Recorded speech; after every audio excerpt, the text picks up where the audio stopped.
A simple woman was ignored and mocked until her painting became the most valuable in the room. Steam rolled out of the diner kitchen in gentle waves, fogging the glass behind the counter where Lena Devo stacked chipped plates. She moved quickly, as if minutes were coins she could save.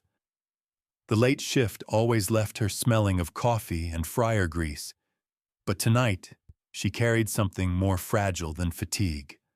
A flat, brown paper package tucked under her arm. "Hey, Devo," called Marcy, the night manager, bracing a hip against the pie case. "You sure you don't want the extra slice of cherry? It's on the house."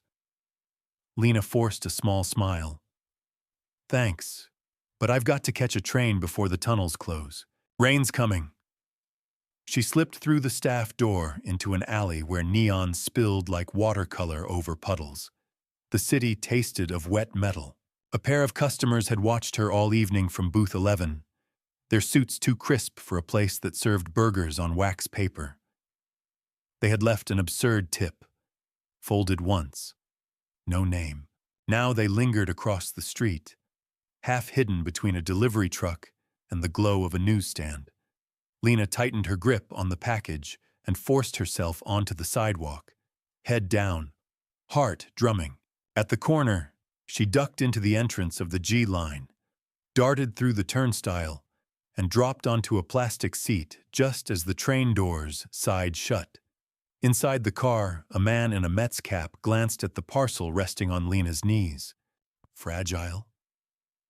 "Only to the right eyes," she muttered. He heard nothing over the rattle of wheels.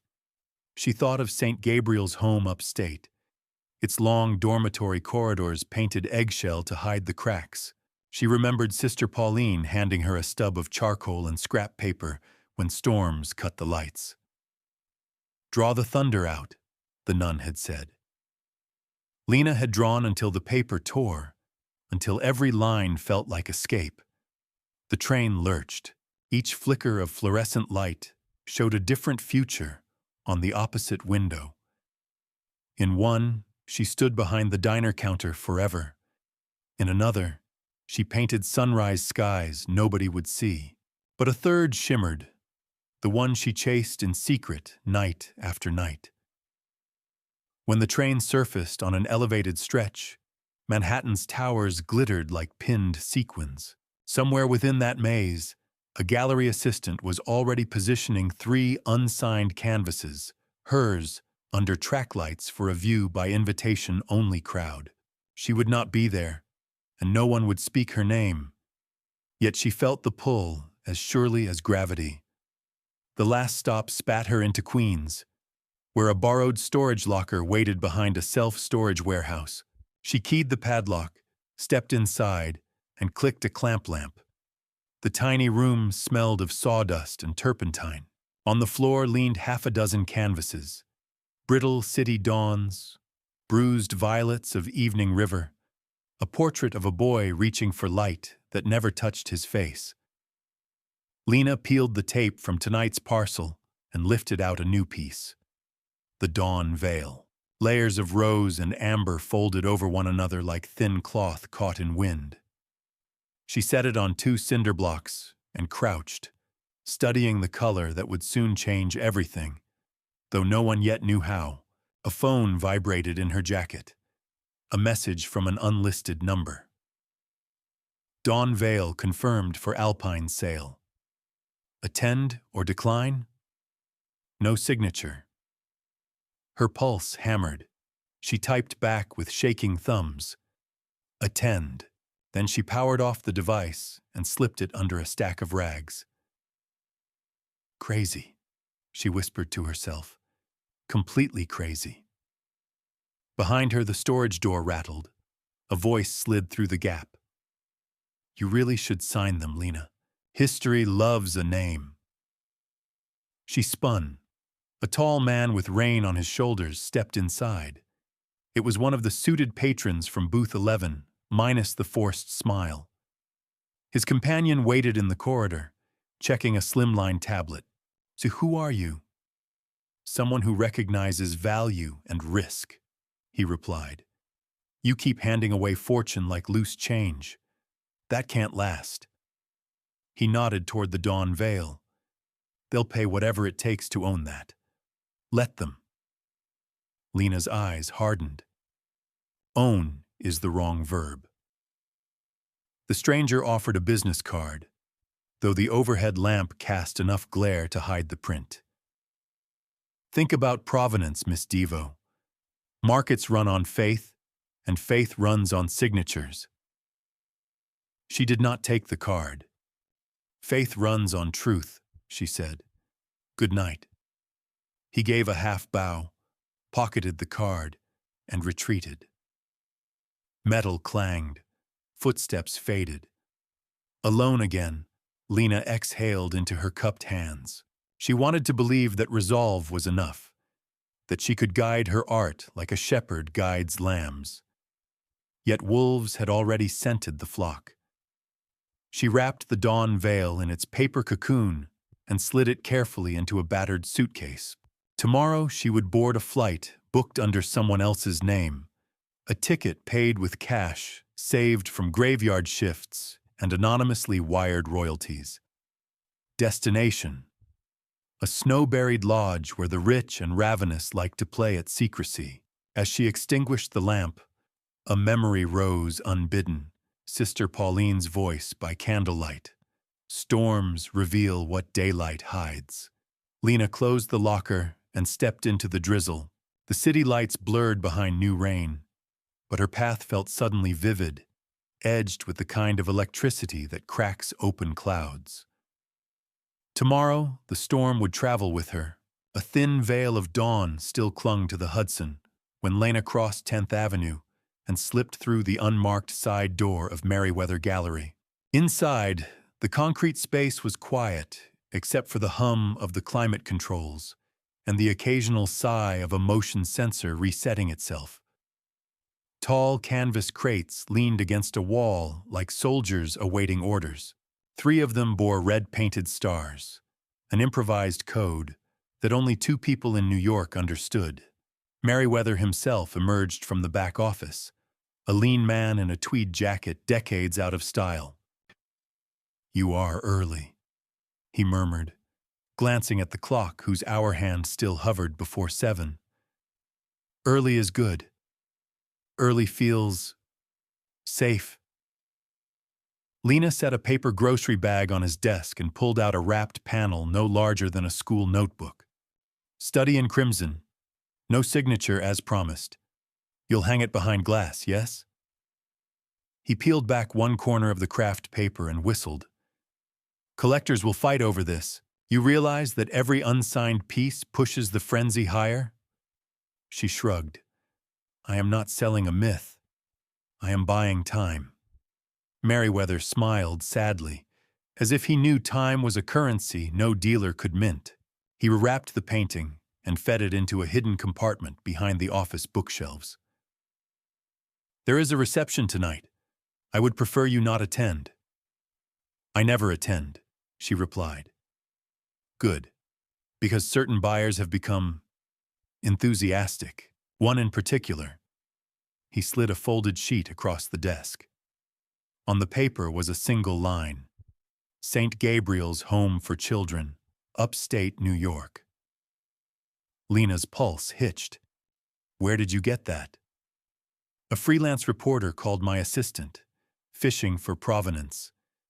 Your name did not come up, but the orphanage did. I paid her to forget the lead." His eyes softened. "St. Gabriel's means something to you." "It means everything," Lena whispered. Images flickered, tiled corridors that echoed in winter, the hiss of radiators, Sister Pauline's gentle reprimand when she found charcoal smudges on pillowcases. Merriweather leaned forward. "If the press uncovers the connection, anonymity ends. Does that change your plan?" "It speeds it up," she said. "I am leaving New York after tonight." He nodded as if he had expected no less. "One more thing. The Alpine auction has confirmed the reserve price for the Dawn Veil. $20 million in opening bids. Spell the number." she interrupted gently. You know my rule. He exhaled. 20 million. She tried to picture that sum stacked in bills, tried and failed. It will not sell, she said. It will if you let it. I will not. From the gallery floor came a sudden clatter. Merriweather stiffened, but the noise settled into the ordinary scrape of crates being moved. Still, he lowered his voice. A syndicate is forming. Private dealers from Los Angeles, Houston, even overseas. They want exclusive rights to anything that looks like your brushwork. They are not gentle with obstacles. Lena lifted the grocery bag. There are 3 more studies inside. Show them tonight, but do not mention a price. Let the buyers name their own poison. He accepted the bag, yet worry shadowed his features. Poison spreads. Only if swallowed, she said, and offered a faint smile that carried more defiance than comfort. The reception began at 8. Velvet ropes guiding invited patrons past cameras disguised as security domes. Lena watched from across the street, a hood pulled low over her brow. Limousines coughed exhaust into the February air. She recognized the tall stranger from the Queen's storage corridor stepping from a black sedan, now accompanied by a woman in a sable coat. They joined the flow of guests without showing invitations. Inside, Merriweather welcomed them with a curator's charm, but his eyes flicked nervously toward the entrance, as if expecting someone else. Perhaps the reporter he had bribed into silence. Lena checked her watch. An old wind-up rescued from a pawn shop, 10 minutes before 8:30. The city felt wound just as tightly. She crossed the avenue, merged with a cluster of late arrivals, and slipped through the door before the guard unhooked the rope behind them. The main hall glowed under track lighting. 3 of her smaller studies hung on stark white walls, each labeled Untitled, Artist Unknown. Guests formed semicircles, whispering speculation. A heavy-set man, in a gray flannel suit, tapped numbers, written as numerals, into a phone before remembering the no-photo rule and pocketing the device. Lena drifted past him, heading toward the rear where a narrow stair climbed to a mezzanine office. From there, one could listen to conversations below without being seen. She reached the landing and pressed against the railing. Snatches of dialogue floated up. Supply is microscopic. Demand is astronomical. Rumor says the painter grew up feral in the Catskills. Or maybe it's a collective, 3 graduates from an Ivy program posing as one ghost. She could be anyone, someone muttered. Maybe she's standing right here. Lena ducked back, heart hammering with a thrill she hated to enjoy. The thrill meant they were looking, and looking meant they might find. Footsteps sounded behind her. She spun. The sable-coated woman stood in the doorway, one hand resting inside her clutch. Elevated view, Miss Devo? Her voice carried a Midwest lilt polished at expensive schools. Lena froze. You have me confused with someone else. I never confuse a quarry. The woman smiled. You hide well, but your work carries a scent. My investors will own it, with or without your blessing. Art is not livestock, Lena said. That depends on who builds the corral. A flush of anger warmed Lena's cheeks, yet she met the woman's gaze with steady calm. Tell your investors to bid in the Alps. If they can outshout every other ego in that room, perhaps they deserve a trophy. They do not want a trophy. The woman took a slow step closer. They want control. Lena breathed through the tension, picturing river fog lifting under sunrise. Control is overpriced, she said. Then she brushed past and descended the stairs before the woman could answer. Outside, streetlights glimmered on wet pavement. Lena pushed through the crowd, ignoring the startled greetings from Merriweather.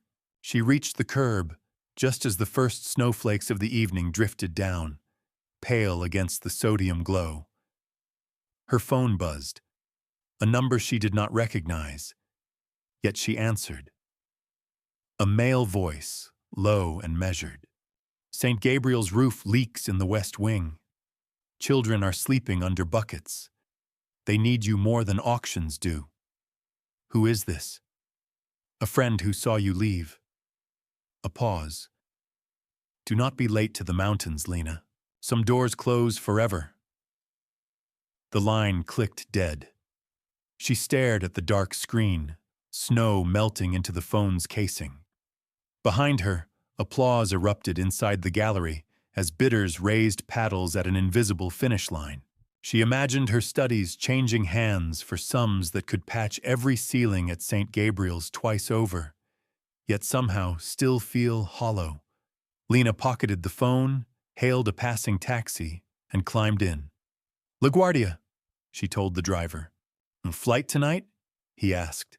Very early tomorrow. Storm might get worse. I hope it does, she whispered while fastening her seatbelt.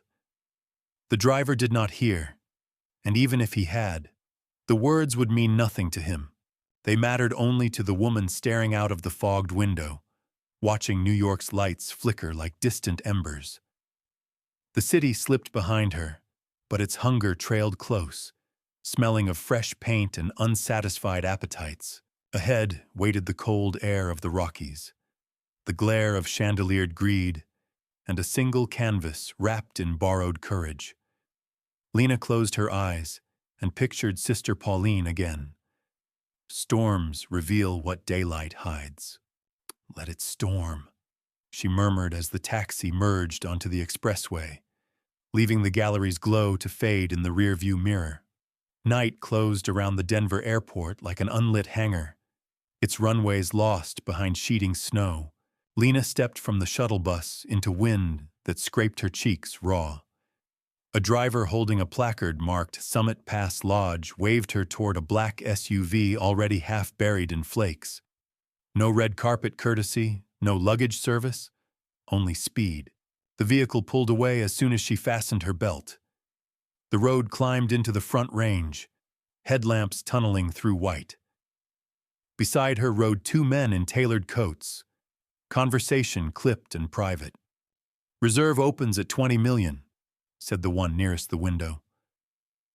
Could breach 30 before first intermission, answered the other. They spoke in soft certainty, as though the numbers were mere housekeeping. Neither spared Lena a glance. Her thrift store parka rendered her invisible, which suited her. After an hour, the SUV reached a gated drive flanked by pines sagging under new snow. Beyond the gate stood Summit Pass Lodge, a 3-story structure of timber and glass set against a ridge like a lantern at altitude. Floodlights carved blades of brightness across the entry terrace, revealing valets in wool coats and a doorman whose clipboard flickered with VIP codes. Inside, polished stone floors reflected chandeliers. Heat, dry and scented with cedar, wrapped Lena's skin as her boots squeaked at the threshold. A hostess approached. May I see your accreditation, miss? Lena produced the plain white card couriered to her locker. A single barcode, no name. The hostess scanned it, frowned, then forced a protocol smile. You'll join the bidders in the Aspen Ballroom. Coat check to the left. Lena kept her coat. The hostess swallowed irritation but gestured her on. The ballroom entrance resembled a theater foyer. Velvet drapes, a long table where staff handed out numbered paddles. Marble columns framed the auction stage, empty for the moment except for one easel shrouded in ivory cloth. The crowd sparkled. Gowns, cufflinks, subtle diamonds, waiters threaded between clusters with trays of champagne. Conversations curled like smoke. Lena drifted near the back, hands deep in her pockets. To her left, a pair of investors admired a preview catalog. Only 4 works tonight, said the taller one. 3 from that crypto sculptor and the crown jewel. The Dawn Veil, murmured the other. Some rumor claims the artist herself might appear. Hilarious. Before Lena could move away, the tall man's gaze traveled to her boots, then upward. A smirk formed. Look here, he said loudly. We found our mystery painter. Should we fetch an autograph? A ripple of laughter spread. Faces turned. A woman in a silver shawl eyed Lena's parka with open disdain. Housekeeping must be lost, she said. Heat rose in Lena's throat, but she held silence. Mockery rolled on. The auctioneer, a steely-voiced woman named Meredith Cole, mounted the stage. Good evening. Please take your seats. Her tone snapped the room into order. As patrons settled, staff removed the cloth from the easel. The dawn veil glowed under twin spotlights. Rose, amber, a tremble of gold that seemed to breathe. A hush followed, as though the painting had pressed a finger to every lip. Lot 4, Cole announced, opening at 20 million. A paddle lifted, paddle number 9, Cole acknowledged. Another rose on the far side, paddle 16. Bidding escalated in steady increments. 21 million, 23, 27. Gasps accompanied each declaration. Lena watched emotionless. Her heartbeats counted measures, not money. At 30 million, a pause settled. Cole scanned the room. Any further interest? Lena stepped forward, voice even. I bid 31 million. Head snapped toward her. Cole's eyebrows lifted, but she nodded. Thank you, bidder. Number? I have no paddle, Lena replied. Murmurs erupted. Cole conferred with a floor officer, then addressed Lena. Regrettably, miss, without registration, your bid is invalid. The tall investor stood, mock sympathetic. Perhaps the lady meant $31, a generous tip for valet. Laughter broke. Lena faced Cole. May I approach? Security hesitated, then parted at the auctioneer's nod. Lena walked the aisle toward the stage. Whispers hissed behind her like steam. Up close, spotlights warmed her face. She turned to the crowd. My name is Lena Devo. I painted the work you're fighting over. Silence crashed down. She continued, steady. I grew up in St. Gabriel's Home for Children. I sent this canvas into the world to measure its conscience. Tonight I have my answer. Gasps surged. The tall investor scoffed. Prove it. Lena reached into her coat, produced a tube of pigment she had carried since New York, and with calm precision dabbed a streak of matching rose onto the lower right corner. A perfect hue match no stranger could make on the spot. She set the tube on the easel rim. I withdraw the lot, she said. Effective now, the dawn veil is not for sale. Tomorrow it will hang in St. Gabriel's dining hall. Admission is free. The auction hall erupted. Some patrons shouted protest. Others filmed on phones despite the ban. Meredith Cole backed away, eyes wide. The tall investor's face purpled. This is fraud. No, Lena answered, voice low but amplified in the stunned quiet. Fraud is paying fortunes to cage wonder, then calling it ownership. She lifted the official certificate of authenticity from the easel base, tore it slow, letting fragments drift like confetti onto the marble. Security advanced. Cole raised a hand, signaling them to stand down, recognition dawning that any roughness would live online within seconds. Already phones flashed. Someone near the exit began clapping. The applause caught, spread, then roared until even those enraged had to wait for the sound to ebb. Lena spoke once more. Children at St. Gabriel's have ceilings that leak and dreams that do not. Let the rain fall on my art, not on them. She stepped off the stage. No one blocked her. The aisle parted. Cameras followed, snapping the moment into permanent memory. At the lobby doors, she paused, turned. Your money is safe, she told the room. Your souls. Ask yourselves. Then she walked into the snow, leaving the chandeliers to flicker behind her like distant stars. Phones began chiming before Lena reached the first switchback that led down from Summit Pass. Screens glowed like lanterns in gloved hands. Commuters, valets, even a sheriff idling in his cruiser stared at headlines blooming scarlet across news feeds. Orphan painter shames elite. At 30 million auction certificate shredded, fortunes vaporize. Snow hissed around Lena's boots, but the mountains seemed suddenly hushed, as if the very pines were reading. She kept walking until headlamps sliced the dark. A dented pickup rolled to a stop, the driver's window lowering to reveal a young woman with a press badge clipped to her parka. Name's Harper Dale, regional stringer, she said. Gallery sources tipped me days ago. Mind if I give you a lift? Lena hesitated, then climbed in, the dawn veil resting across her lap. The cab smelled of pine tar hand cream and stale coffee. Harper adjusted the heater. That video of you tearing the certificate? It's everywhere. People are calling it the most expensive confetti in history. I did not plan the theatrics, Lena murmured. Maybe not, but you just turned the art market into a morality play. Investors are hemorrhaging value on rumors alone.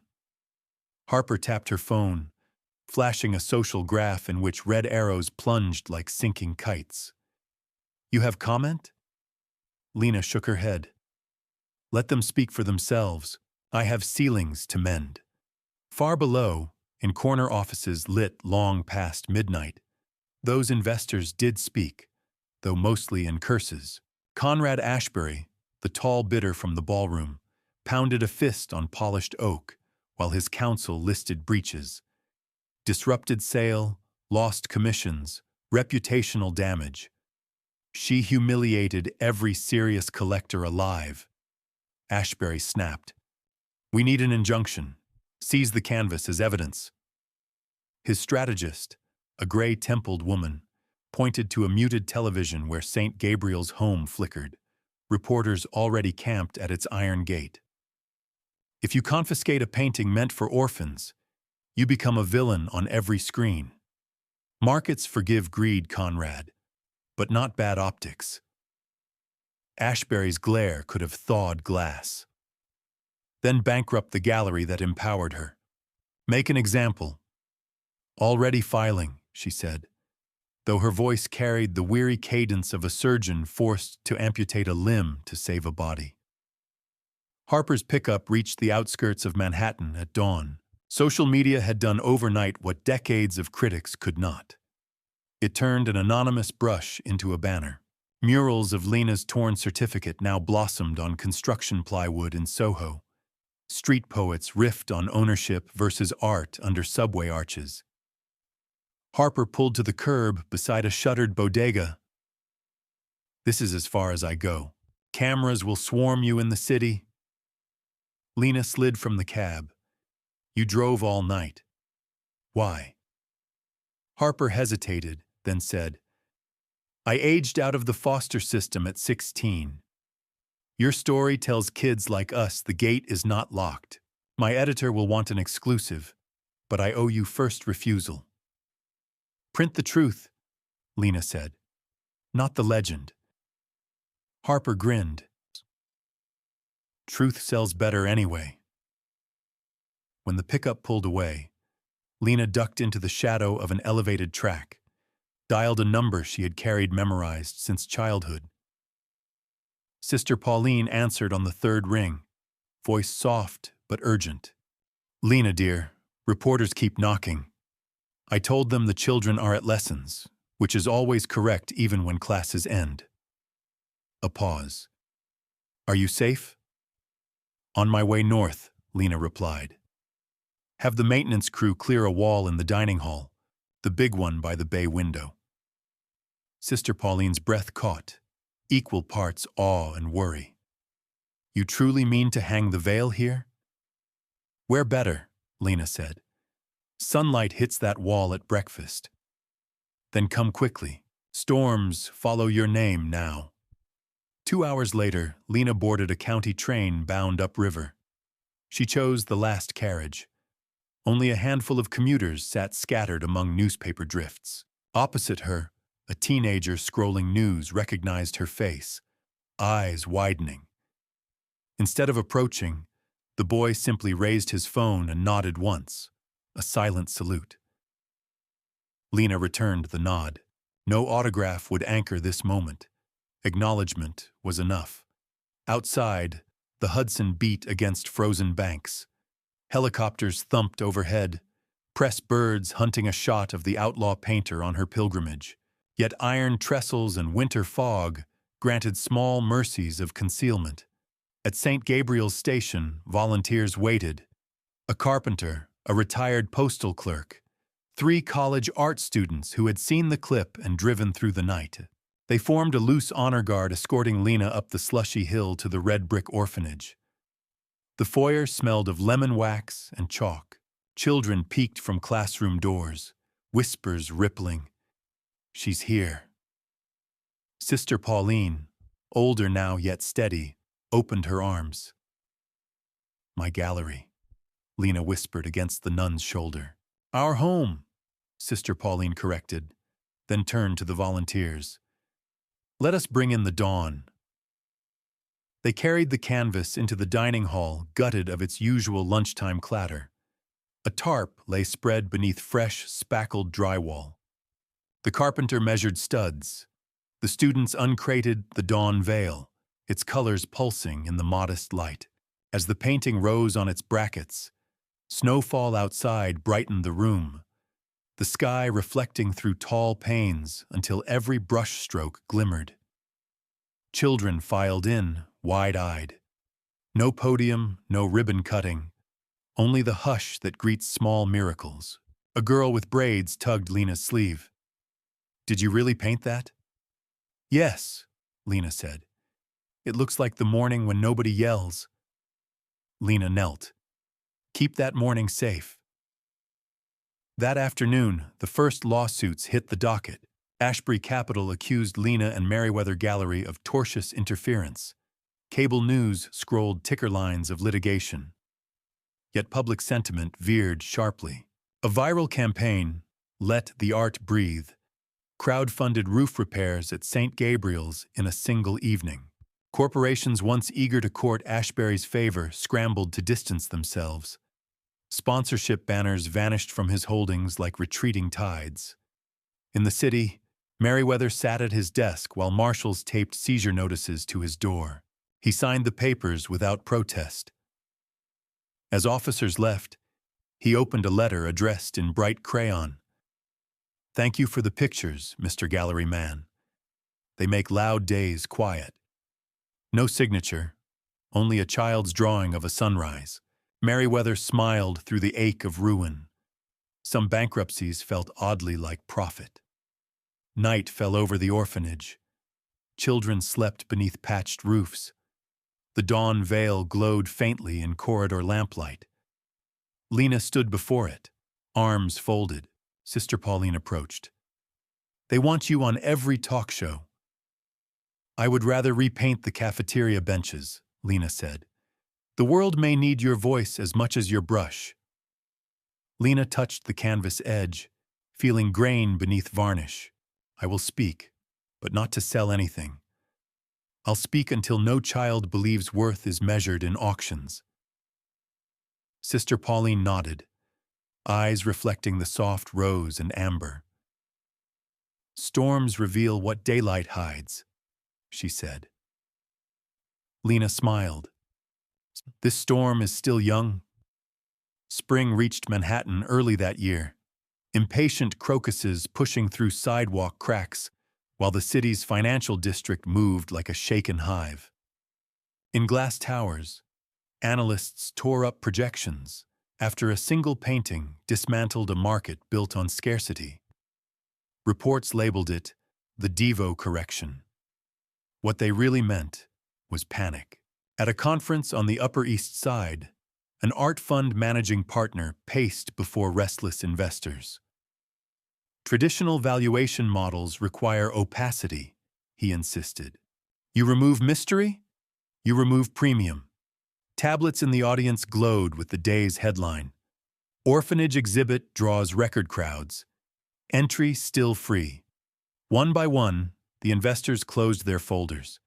Financiers could bear volatility, but ridicule ate credibility faster than any bear market. St. Gabriel's found itself on a different index. Hope. Chartered buses arrived from as far as Louisiana. Families filed past the brick arch. Tickets unnecessary. Volunteers guided them through corridors where Lena's smaller studies now filled alcoves. Dusky skylines, river dusk. Faces caught at the instant before laughter.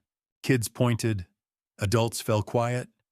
In the dining hall, the dawn veil floated above second-hand tables. Morning light spilled across its surface, scattering rose and amber over cereal bowls and homework pages. A documentary crew wheeled silent cameras, careful not to block the sunbeams. "Why come all this way?" a reporter whispered to a visitor, a retired electrician clutching his granddaughter's hand. "Because she gave away what others would lock up," he answered. "I wanted the girl to see that some gifts stay free." None of the children asked the usual museum questions. Why is it famous? How much is it worth? They asked instead, do the colors change if we sing?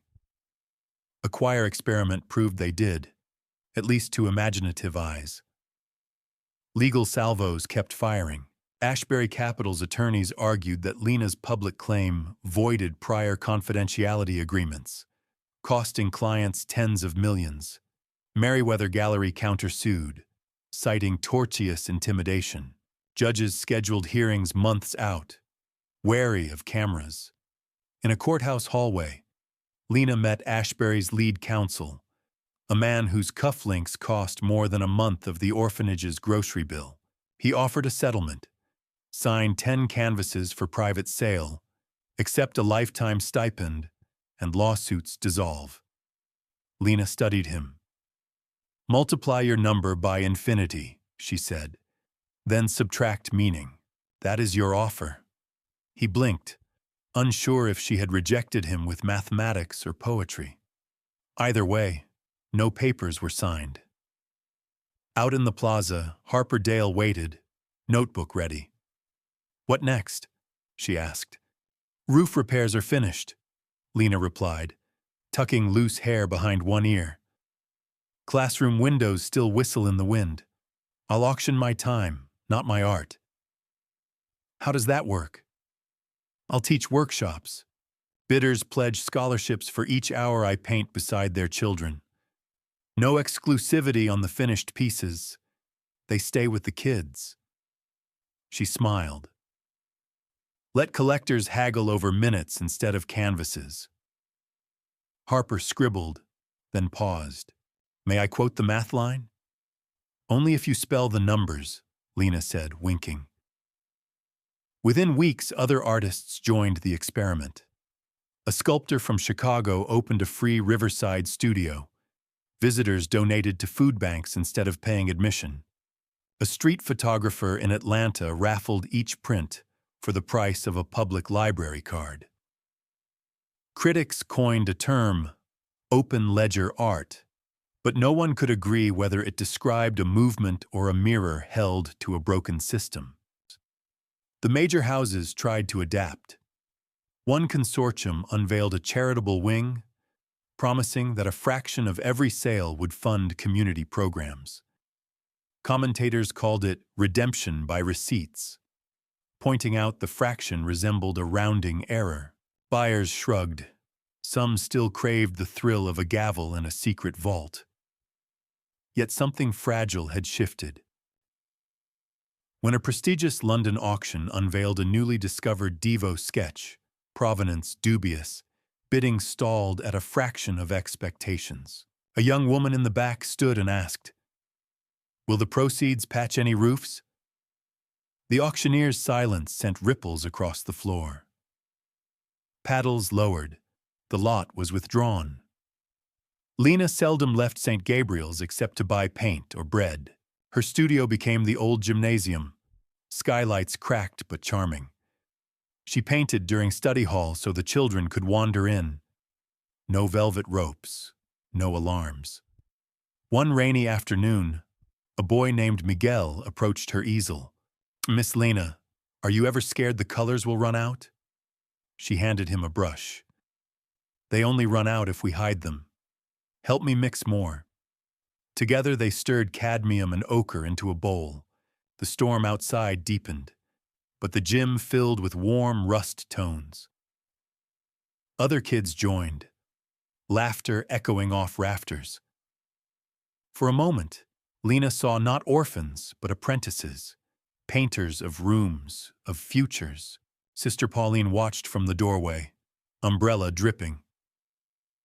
When the children scattered for supper, she stepped in. "The world keeps asking for an ending to your story. What should I tell them?" Lena cleaned her brush. "Don't tell them we traded endings for beginnings." She looked toward the dawn veil, now barely visible through steamy windows. Its colors remained unchanged, yet somehow everyone agreed the painting had grown larger, as if the wall had stretched to hold a promise. Outside, reporters waited in the drizzle, hoping for a statement. Lena considered going to them, then realized the rain itself spoke enough, falling freely, belonging to no one, painting every surface with the ordinary miracle of water. She turned off the studio lights, leaving only skylight glow. In that quiet, the storm whispered through cracked glass, a gentle reminder that some ceilings still needed tending, but fewer than before. And somewhere far below the chatter of markets and courts, a new arithmetic took root. Wonder minus price equaled value. It was a difficult sum for brokers, easy for children, and permanent for anyone willing to look long enough at a canvas that no one, and therefore everyone, owned. The brushstroke of revolt had dried, but its color would not fade.